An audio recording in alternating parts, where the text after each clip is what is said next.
అందరికీ నమస్కారం. Welcome to Bharati TV. NASSCOM సంస్థ పెట్టిన ఒక ట్వీట్ కి లోకేష్ ఇచ్చిన సమాధానానికి కర్ణాటక ప్రభుత్వం హడలెత్తింది.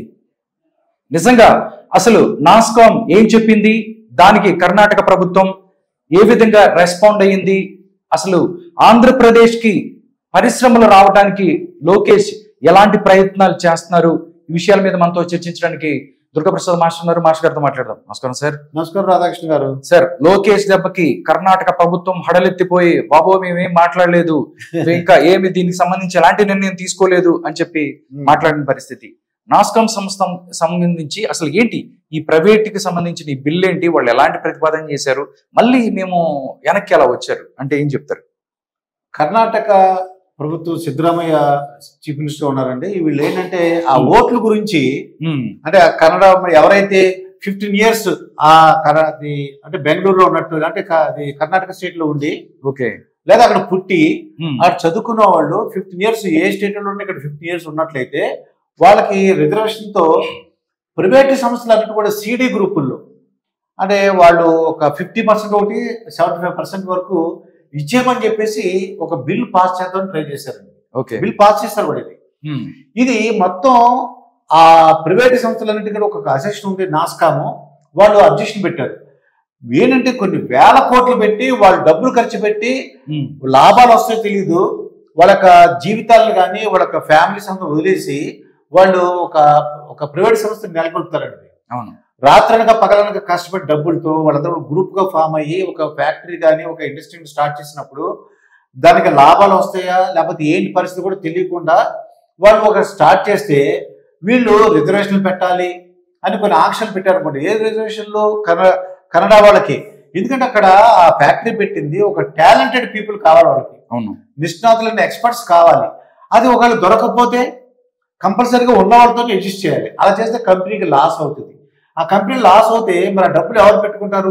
వీళ్ళంతా ప్రైవేట్ డబ్బులు కదా, గవర్నమెంట్ డబ్బులు ఏం కాదు కదా ఇది. ఇందుకు వెంటనే ఏం చేశారు, లోకేష్ ఏం చేసిన వాళ్ళు అబ్జెక్షన్ పెట్టారు.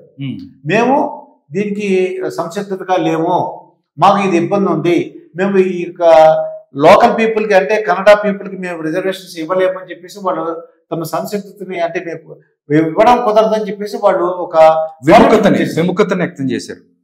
చేసరికి లోకేష్ గారు దానికి ఏం చేశారంటే, మీరు మా విశాఖపట్నం వచ్చి పెట్టుకోండి, మీకు ఏం కావాలంటే అది మేము సౌకర్యాలు కల్పిస్తాము, విద్యుత్ కానీ అలాగే స్థలాలు పొలాలు మీకు ఏం కావాలి సౌకర్యాలు పర్మిషన్ వెంటనే ఇస్తాము, ఇక్కడ రెండని పెట్టేసరికి అమ్మ బాబోయ్ అని చెప్పేసి ఉన్నారా బాబు లోకేష్ అనే వ్యక్తి ఉన్నారా బాబు ఆంధ్రప్రదేశ్ నుంచి అని చెప్పేసి వాళ్ళు పెట్టి లేదు మేము బిల్ పెట్టలేదు, అది ఓన్లీ ప్రపోజలే, ఇంకా మేము దానికి సంబంధించి ఎలాంటి టైం పడుతుంది, మేము ఎప్పుడు అంటే ఇంప్లిమెంటేషన్ ఎప్పుడు మేము చెప్పలేదు, బిల్ పెట్టిన మాట వాస్తవమే కానీ ఎప్పుడు పెట్టాము ఎప్పుడు అమలు పరచాలని మీకు చెప్పలేదు, కంగారు పడకండి అని చెప్పేసి మళ్ళీ దాన్ని విత్డ్రా చేసుకున్నట్టుగా కూడా తెలుస్తుంది. వాళ్ళు పెట్టిన ట్వీట్ కూడా వాళ్ళని విత్డ్రా చేసుకున్నట్టు, ఈ బిల్లును కూడా ఎప్పుడు అమలు చేస్తామో మీ ఇమ్మీడియట్ గా కాదు అలా అని చెప్పేసి తప్పించుకునే ప్రయత్నం చేశారు. ఓకే, అంటే టోటల్ గా చూసుకున్నట్టయితే అంటే 2024 ఎలక్షన్ తర్వాత రీబిల్డ్ ఆంధ్ర అని చెప్పి ఒక స్లోగన్ తో ఏపీ ప్రభుత్వం ముందుకెళ్తుంది. ఏపీ ప్రభుత్వం నిన్న చూసుకున్నట్టయితే చంద్రబాబు నాయుడు ఢిల్లీ నుంచి చాలా కంపెనీలు ఏంటంటే బడ్జెట్ ముందు ఏం జరగబోతుంది ఏంటి, అక్కడి నుంచి పోలవరం కావచ్చు, అమరావతికి సంబంధించిన నిధులు ఎలా ఉంటాయి, ఏం తీసుకురావాలని ప్రయత్నం చేశారు.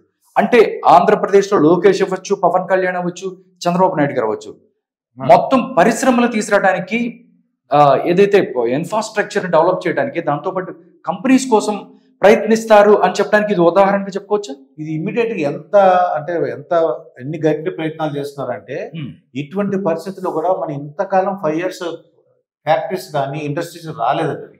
దీనివల్ల ఉద్యోగాలు క్రియేట్ అవ్వలేదు. ఎలాగైనా సరే అంటే ఏదో విధంగా అంటే వాళ్ళకి కావాల్సిన సౌకర్యాలు కల్పించి లోకేష్ మీరు చెప్పినట్టు సిపిఎల్ అంటే చంద్రబాబు నాయుడు గారు కానీ పవన్ కళ్యాణ్ కానీ లోకేష్ సిపిఎల్ గా జ్ఞాపెడుతున్నానండి. ఈ వాళ్ళందరూ కూడా అంటే వాళ్ళ మంత్రివర్గ సభ్యులు అందరూ కూడా ప్రయత్నిస్తారు. ముఖ్యంగా లోకేష్ గారు అయితే చాలా యాక్టివ్గా ఉన్నారండి. మొన్నైతే ఎంత యాక్టివ్గా ఉన్నారంటే చంద్రబాబు గారు ఐఆర్ఎస్ గా ఇంటర్వ్యూ చేసినప్పుడు ఆయన చెప్పారన్నమాట, ఏంటి ఇంత ఇదేం నేను కోరుకున్నదని చెప్పేవాడు. ఏంటి కోరుకున్నది ఏంటంటే ఒక మెడికల్ సీట్ లో ఒక ర్యాంక్ వాళ్ళు ఏం చేశారు, మార్కులు కూడా ర్యాంక్ ఇచ్చారు, ఇది అని ఇచ్చారండి. అలా కాదండి మాకు మార్కులు కావాలంటే 25 seats పోతాయి, ఇమీడియట్ గా 1 day వాళ్ళకి మార్కులు ఇచ్చేసారండి. వాళ్ళకి 25 members సీట్లు వచ్చినాయి. అలాగే కువైట్ లో గల్ఫ్ కంట్రీలో ఎక్కడ ఒక అతను ఉండిపోయాడండి. ఇమీడియట్ గా వాళ్ళందరూ ఇబ్బంది పెడితే అతన్ని రప్పించే ఏర్పాట్లు చేశారు. అవును. అంటే ఇటువంటి అడ్మినిస్ట్రేషన్ కావాలి. లోకేష్ చూసారా, అంటే లోకేష్ ఎవరైనా సరే ఇంత స్పీడ్ గా రియాక్ట్ అవ్వాలి. అంటే ఎన్డీఏ గవర్నమెంట్ రెస్పాండ్ బాగా అవుతున్నాను ప్రజలకి అని చెప్పుకునే రూల్స్ రెగ్యులేషన్స్ అని పక్కన పెట్టి ఒక వ్యక్తికి కానీ ఒక సమాజానికి న్యాయం చేయదలుచుకున్నప్పుడు అటువంటి రూల్స్ కానీ పక్కన పెట్టాక తప్ప దీనికి రూల్ లేదండి అది చెప్పకూడదు, ఇమీడియట్ గా ప్రజలకు ఉపయోగపడి చేయాలని చెప్పేసి ఆర్వి చంద్రబాబు గారు చెప్పారండి. ఓకే, యాక్చువల్గా ఏంటంటే సార్, మనం చూస్తే కర్ణాటకలో అన్ని రాష్ట్రాలకు సంబంధించిన వాళ్ళు ఉన్నారు, తెలుగు రాష్ట్రాల వాళ్ళు ఉన్నారు, మహారాష్ట్ర అవ్వచ్చు, లేకపోతే అన్ని వాళ్ళు. బట్ హైదరాబాద్ సంబంధించి చూసుకున్నట్టయితే కర్ణాటక వాళ్ళు బోర్డు ఎంతమంది పరిస్థితి. బట్ ఇక్కడ మాత్రం ఏ విధమైనటువంటి రిజర్వేషన్లు ప్రైవేటు సంస్థల్లో రిజర్వేషన్ ఏమీ లేదు. అంటే అక్కడ వాళ్ళు చేస్తే ఇక్కడ కూడా అలాంటి ప్రాబ్లం డెఫినెట్ గా కర్ణాటక పీపుల్కి వచ్చే అవకాశం లేదంటారా? అంతే కదా. మరి ఇప్పుడు అక్కడ ఎప్పుడైతే కన్నడ వాళ్ళకి ఏమన్నా అన్నారు కూడా, అంటే మిగతా స్టేట్ వాళ్ళకి ఛాన్స్ లేదు. అవును. అప్పుడు మిగతా స్టేట్ లో ఏమొస్తుంది, యాజిటేషన్ వస్తుంది. సేమ్ అంతే కదా. ఇక్కడ కర్ణాటక పీపుల్ మీరు వెళ్ళిపోండి, మా దగ్గర వద్దు అని చెప్పేసి గొడవలు వద్దన్నమాట. మరి వాళ్ళు ఏ ఉద్దేశంతో నాకు తెలిసినంత వరకు ఆ లోకల్ పీపుల్ యొక్క ఓట్స్ గురించి, అంటే లోకల్ ఎలక్షన్స్ ఏమైనా ఉన్నాయనుకుంటా, పంచాయతీ ఎలక్షన్, అటువంటి వాళ్ళని అట్రాక్ట్ చేసుకోవడానికి, వాళ్ళు ఓట్లు తీసుకోవడానికి వేసిన ప్రయత్నం నాకు అనిపిస్తుంది. ఓకే, టోటల్ గా చూసుకున్నట్టయితే సార్, లోకేష్ అవ్వచ్చు లేకపోతే వేరే వాళ్ళు, వీళ్ళందరూ కూడా ఏది చేసినా గానీ రీబిల్డ్ ఆంధ్రప్రదేశ్ కి పరిశ్రమలు రావాలి ఏదైతే ఉందో, దాంతో పాటు ఎలా ముందుకెళ్ళాలి, దానికి సంబంధించి బడ్జెట్ రాబోతుంది. దీనికి సంబంధించి చంద్రబాబు నాయుడు కూడా నిన్న ఢిల్లీలో వాళ్ళు కలిసిన తర్వాత ఎలాంటి బడ్జెట్ లో ఆంధ్రప్రదేశ్ కి ఎలాంటి ప్రతిపాదనలు పెట్టారు, ఇవన్నిటి కూడా చాలా వస్తున్న విషయమే. కాబట్టి ఆంధ్రప్రదేశ్ ప్రభుత్వం, ఎన్డీఏ ప్రభుత్వం ఏదైతే ఉందో, ఏ ఒక్క అవకాశాన్ని కూడా జారవిడ్చుకోవటం లేదు. ఆంధ్రప్రదేశ్ ప్రజలు వాళ్ళ యొక్క సుఖశాంతులతో ఉండటం కోసం, దాంతోపాటు ఏదైతే డెవలప్మెంట్ చేయటం కోసం, ఓన్లీ సంక్షేమం మాత్రమే కాదు, డెవలప్మెంట్ చేయటం కోసం ముందుకెళ్తుంది అని చెప్పే ప్రయత్నంలో భాగంగా దీంట్లో ఏంటంటే సంపద సృష్టిస్తామని ఫస్ట్ నుంచి కూడా ఎలక్షన్ సృష్టిస్తామని. ఎలా వస్తాయని సంపద అంటే కొత్తగా ఏమి రాదు, ఇక్కడ పరిశ్రమలు రావాలి. దానివల్ల ఉద్యోగ భద్రత ఏర్పడుతుంది, ఉద్యోగాలు క్రియేట్ అవుతాయి, దానివల్ల రొటేషన్ వస్తుంది. అందువల్ల ఏ విధమైన ఎటువంటి మిగతా స్టేట్లు అన్నిటికి కూడా లేని సౌకర్యాలను మేము అన్ని కూడా ప్రొవైడ్ చేస్తామని ఈ గవర్నమెంట్ కూటమి ఎన్డీఏ గవర్నమెంట్ ఆఫ్ ఆంధ్రప్రదేశ్ వాళ్ళని అట్రాక్ట్ చేసుకుంటూ ప్రయత్నిస్తున్నారు. ఓకే, ఒక పక్క నుంచి మనం చూసుకుంటే వైఎస్ఆర్ కాంగ్రెస్ పార్టీ వాళ్ళు చెప్తున్నారు, అంటే 5 సంవత్సరాలు నిద్రపోయి నెల రోజుల్లో ఏం చేయలేదని మాట్లాడుతున్న పరిస్థితి. ఎలా చూడొచ్చు సార్? ఇది మన పొలిటికల్ కామెంట్స్ కన్నా చూడొచ్చా, లేకపోతే టైం ఇవ్వాలి కదా? అంటే వాళ్ళు చేయలేని పని వీళ్ళు చేసి చూపిస్తున్నారు. అంటే పోలవరం గురించి పట్టించుకోలేదు, పోలవరం స్టార్ట్ చేశారు. అలాగే మీకు అమరావతి గురించి అసలు పట్టించుకోలేదు, అమరావతి వెలుగుతుంది. ఓకే, ఏంటి ఇన్నాళ్ళు పరిశ్రమ గురించి ఏం పట్టించుకోలేదు.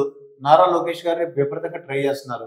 అలాగే పంచాయతీ, పవన్ కళ్యాణ్ గారు మాత్రం పంచాయతీ, పర్యావరణం, ఆ శాండల్వుడ్, ఎర్రచందనం ఇవన్నీ కూడా పరిరక్షింపబడుతున్నాయి. ఇవన్నీ కూడా చూసి వీళ్ళకి ఆశ్చర్యపోతారు, ఓహో అడ్మినిస్ట్రేషన్ ఇలా చేయాలా, అంటే బటన్ నొక్కడం అంటే కాదా అని ఇప్పుడు అర్థమవుతుంది వాళ్ళందరికీ కూడా. ఓకే, డెఫినెట్లీ ఆంధ్రప్రదేశ్ ప్రభుత్వం రీబిల్డ్ ఆంధ్ర అనే ఒక స్లోగన్తో ముందుకెళ్తుంది. ప్రతి అవకాశాన్ని కూడా అందిపుచ్చుకొని ముందుకెళ్తున్నారు. నిజంగా పవన్ కళ్యాణ్, చంద్రబాబు నాయుడు, లేకపోతే నారా లోకేష్, వీళ్ళందరూ కూడా ఎన్డీఏ గవర్నమెంట్ ఆంధ్రప్రదేశ్ అభివృద్ధిలో ముందుకు తీసుకెళ్ళటానికే ప్రయత్నిస్తుంది అని చెప్పడానికి ఇది ఒక ఉదాహరణ. చూడాలి ఆంధ్రప్రదేశ్ రానున్న కాలంలో ఏ విధంగా ముందుకెళ్ళబోతుంది, ఆంధ్రప్రదేశ్ ప్రజలు అంటే సంపద సృష్టిస్తామనే స్లోగన్తో ఏ విధంగా ముందుకు తీసుకెళ్తారు అనేది తెలియాలంటే కొన్ని రోజులు మనం వెయిట్ చేయాల్సిందే.